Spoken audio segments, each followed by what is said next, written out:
दोस्तों, मैं आपसे दो चार बातें कहूंगा क्योंकि ये मौका है पार्टी के स्थापना दिवस का, भारतीय राष्ट्रीय कांग्रेस के स्थापना दिवस का। उससे पहले मैं मंच पे मौजूद अपने सभी आदरणीय नेताओं का और मैं खास करके जिसान को धन्यवाद देना चाहता हूं, क्योंकि जिसान भाई मेरे से मिलने आए और सभी नेताओं का नाम लेकर उनसे स्वागत कर दिया है। तो मैं इकट्ठे आप तमाम लोगों को शुक्रिया अदा करता हूं, आपको धन्यवाद करता हूं।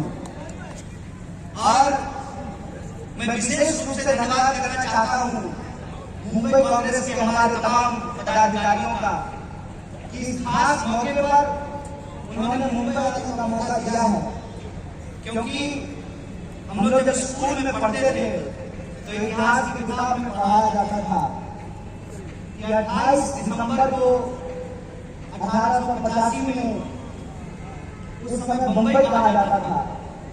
मुंबई में 72 डेलीगेट्स आए थे पहला पार्टी अधिवेशन में। भारतीय राष्ट्रीय कांग्रेस के पहले अधिवेशन में 72 लोग आए थे, 72। और इसी शहर से भारतीय राष्ट्रीय कांग्रेस इस देश के इतिहास में अपना योगदान शुरू की।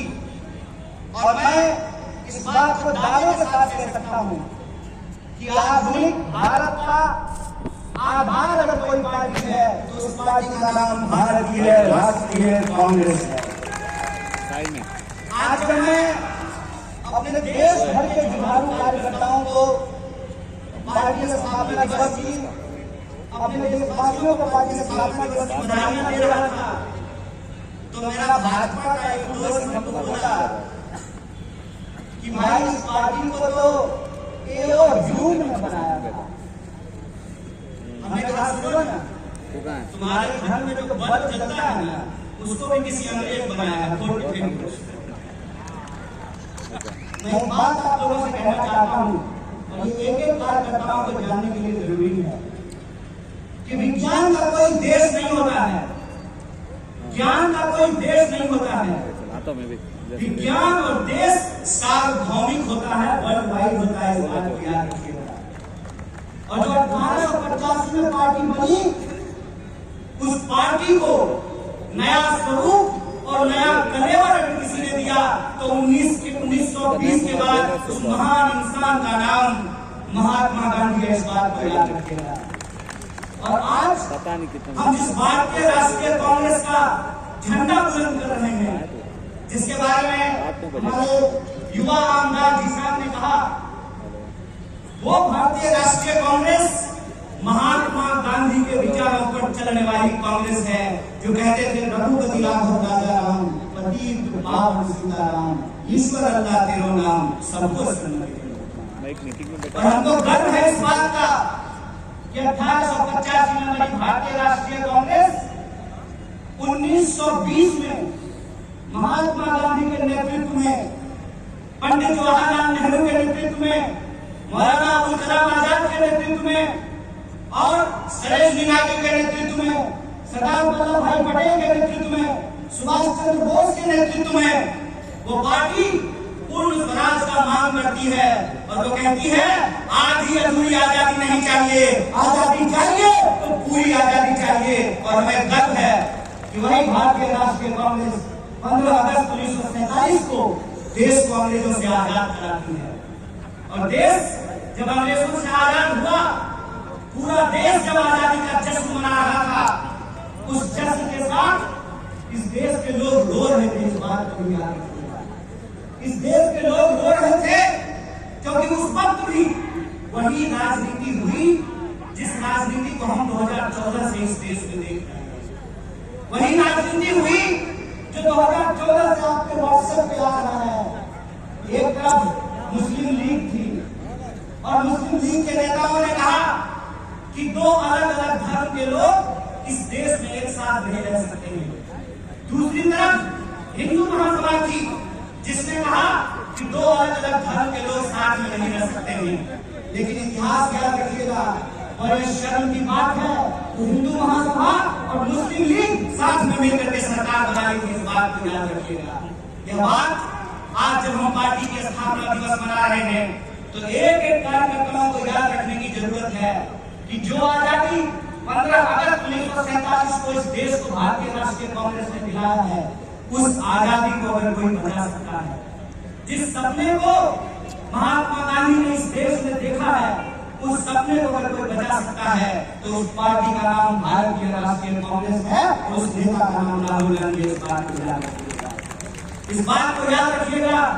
जब मैं छोटा था तो मैं अपनी दादी से सवाल पूछता था कि दादी ये बताओ, देश जो अंग्रेजों के खिलाफ लड़ रहा था तो दादा जी क्या कर रहे थे?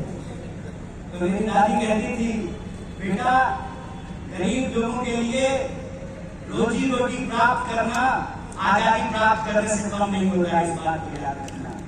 जो साधारण लोग होते हैं अपने रोजी रोटी के लिए संघर्ष कर रहे होते हैं,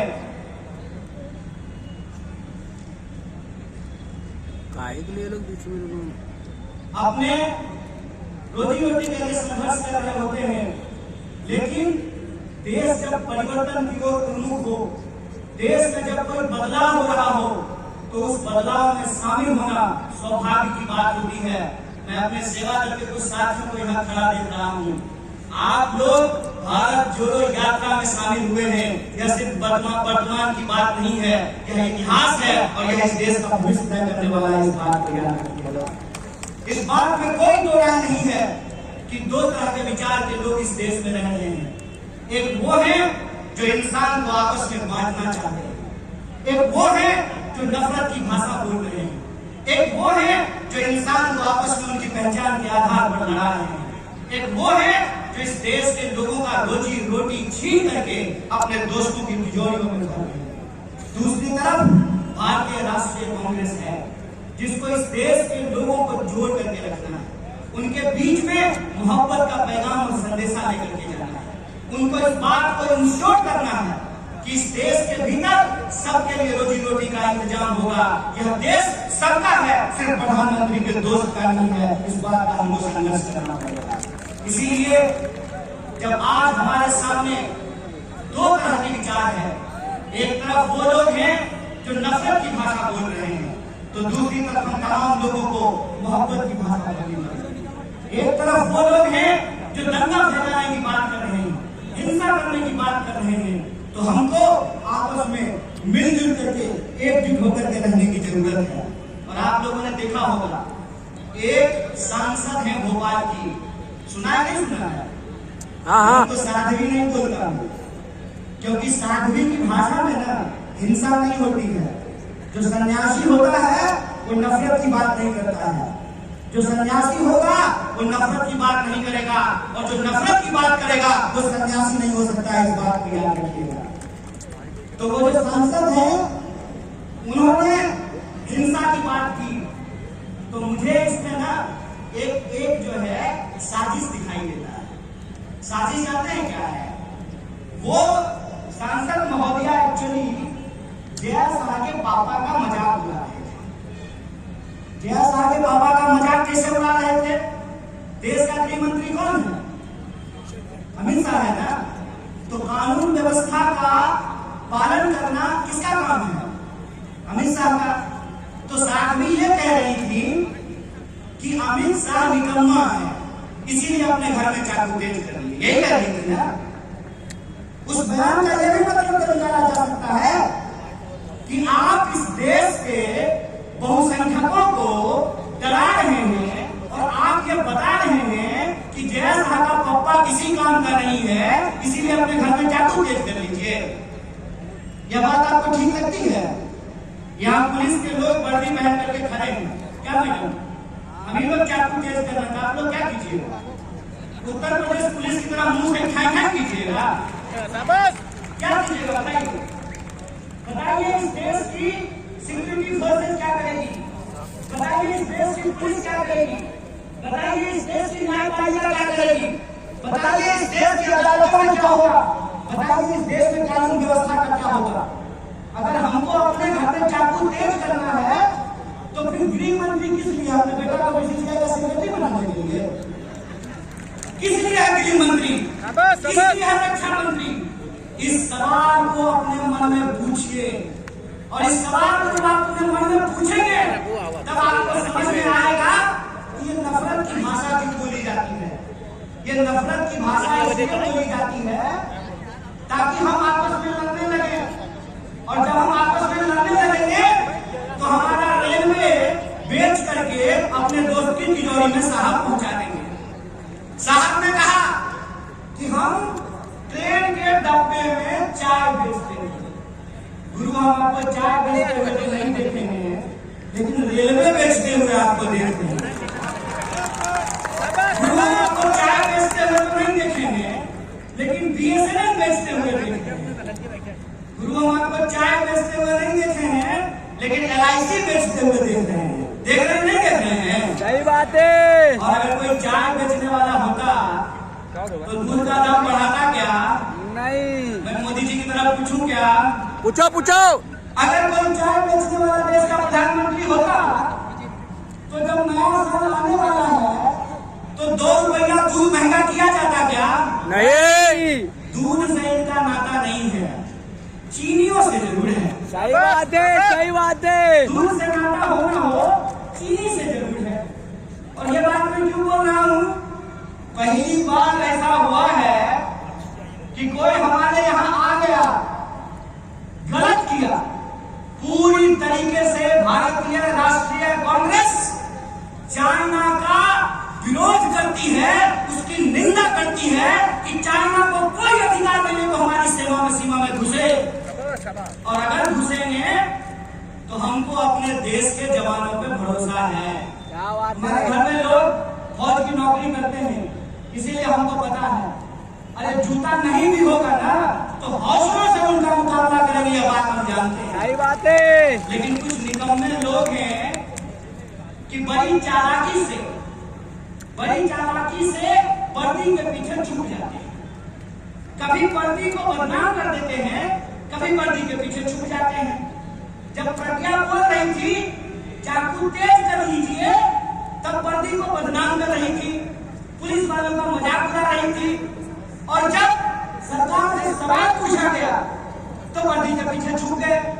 तो मैं उनसे कहना चाहता हूं कि विपक्ष होने के नाते हम सरकार से सवाल पूछते हैं, और सरकार से सवाल पूछना सेना का अपमान करना नहीं होता है।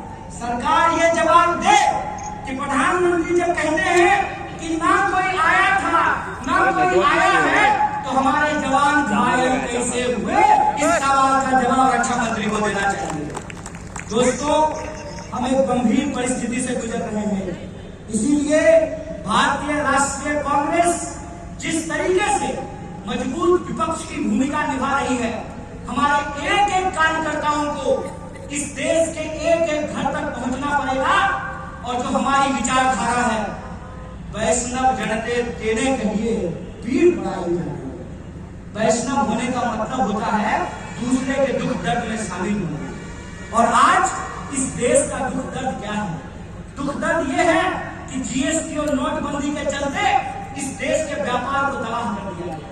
दुख दर्द ये है कि 100 में से 45 लोग बेरोजगार होकर के घूम रहे हैं। दर्द ये है कि हर 15वें-16वें मिनट में हमारी किसी महिला के साथ कोई अत्याचार होता है। दर्द ये है कि शोषितों वंचितों के ऊपर अत्याचार हो रहा है। दर्द ये है कि दिन भर के साहब क्या भाव लाठी लेकर के ड्यूटी करते हैं, बुढ़ापा में पेंशन नहीं मिलेगा तो आपको सुरक्षा मिलेगी। दर्द ये है कि जो लोग अपनी पूरी जिंदगी लगा देते हैं सरकार की नौकरी करने के लिए, उनका पेंशन बंद कर दिया गया। यह इस देश का बुनियादी सवाल है। इस देश का बुनियादी सवाल रोजी रोटी, कपड़ा, मकान, शिक्षा, स्वास्थ्य, सड़क, बिजली, पानी का सवाल है। इसीलिए हम आपसे अंतिम आग्रह करना चाहते हैं कि जब तक भारतीय राष्ट्रीय कांग्रेस है तब तक इस देश के ऊपर गोडसे की विचारधारा नहीं थोपी जा सकती है। इंसान को इंसान से नहीं लड़ाया जा सकता है, इंसान को इंसान से नहीं बांटा जा सकता है। इसीलिए हमको अपने देश के बुनियादी सवालों पे बात करना है, और बुनियादी सवाल पे बात हो इसके लिए जरूरी है कि नफरत की भाषा जो बोलने वाले लोग हैं हम उनके साथ नहीं खड़े होंगे। समाज को जो बांटने वाले लोग हैं, हम उनके साथ नहीं खड़े होंगे। इसीलिए हम आपसे आग्रह करते हैं कि व्हाट्सएप मैसेज पे मत जाइए। टीवी जो आपको दिन रात दिखाता है उस पे भरोसा मत कीजिए। सच्चाई ये है कि सरकार कुछ भी भाषण दे दे, महंगाई से इस देश की अर्थव्यवस्था की कमर टूट रही है। सच्चाई ये है कि नौकरियों के नहीं चलते अकेले रेलवे में 2.5 लाख पोस्ट खाली है। नौकरियों में भर्तियां नहीं होने के चलते नौजवानों के सपने टूट रहे हैं। जीएसटी और नोटबंदी के चलते व्यापारियों की कमर टूट रही है। यह जो देश का सपना टूट रहा है, उस टूटे हुए सपने को जोड़ने का नाम ही भारत जोड़ो यात्रा है। इस बात को याद रखिएगा। और यह भारत जोड़ो यात्रा अपने मुहिम में सफल होगा जब हम भारतीय राष्ट्रीय कांग्रेस के एक एक कार्यकर्ता जो भारतीय राष्ट्रीय कांग्रेस ने हमको आजादी दिलाई है, उस आजादी को बचाने के लिए संघर्ष करते हैं। हमको ये याद रखना पड़ेगा कि डॉक्टर बाबा साहब भीमराव अम्बेडकर ने हमको बराबरी का संविधान दिया है। और यह जो बराबरी का संविधान है, जब तक ये संविधान जिंदा रहेगा तब तक हिंदू और मुसलमान आपस में कोई लड़ा नहीं सकता है। इस देश को कोई बिगा नहीं सकता। इस बात को याद रखिएगा। इसीलिए संविधान की रक्षा करने के लिए भारतीय राष्ट्रीय कांग्रेस के विचारों को जनता के बीच में लेकर जाने के लिए और जनता के जो सवाल हैं, रोजी रोटी कपड़ा मकान का सवाल, उस पर ईमानदारी से लड़ने के लिए मैं आप तमाम लोगों को बधाई देता हूँ, शुक्रिया देता हूँ। और एक बार फिर से आप सब लोग पार्टी स्थापना दिवस में शामिल हुए, इसके लिए आपका बहुत बहुत धन्यवाद। मैं अपनी बात को खत्म करूंगा। शुक्रिया। इनकलाब जिंदाबाद। जय हिंद, जय महाराष्ट्र। धन्यवाद कन्हैया कुमार जी। अब मैं गुजारिश करता हूँ अखिल भारतीय